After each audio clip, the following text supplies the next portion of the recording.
Dewleta Tirk ji Nîsana 2022 ve êrîşan li dijî gerîla li herêmên parastinê yên medyayê zêdekirine. Ji wê demê ve jî cegên kîmyewî û bombeyên qedexekirî bikartîne. Li hember sûcên Dewleta Tirk dagirker û hevkariya PDK bi wê re, gelê Kurdistan û Bakur û Rojhilatê Sûriyê nerazîbûn nîşan dan. Jinên Kobanê hevkariya PDK bi Tirkiye re şermezar kirin û diyar kirin ku ev 5 salên gerîlayên azadiyê ji bo hebûna gelê Kurd têkoşînê dikin.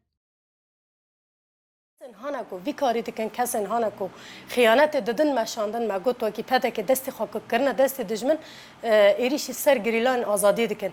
گریلا و 50 سال جیان کردستان البر خاددش بو هبونا گله کرد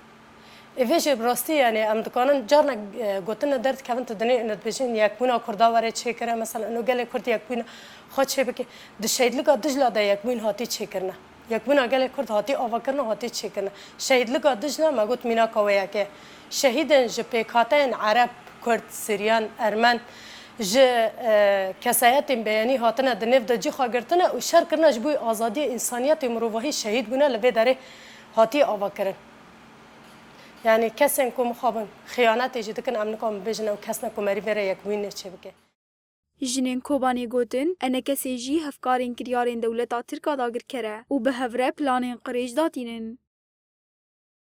أنا كسي أمنكون بيجن وانا كردن وانا هفكار دولة تركن بور بروجه خو بهفر رادكن بهفر دمشینن داری گرگ مری خو تسلیم دجمن نکه گرگ مری خو تسلیم دجمن نکه و قرق خانه دست وانا و مری نه پرامبه برای مریچش کی کرامت و مران هبه مری زانه بکو برای من تنگوی ده مری هر گل برای خواب سکنه Jinan gotin divê serdemê de pêwîst e hemû gelê Kurd û yê demokrasî xwaz li hemberî êrîşên PDK û Dewleta Tirk hişyar bin û helwesta xwe ya dîrokî bicih bînin ku li hemberî êrîşên bi vî rengî li ser gelê me bibin kelem.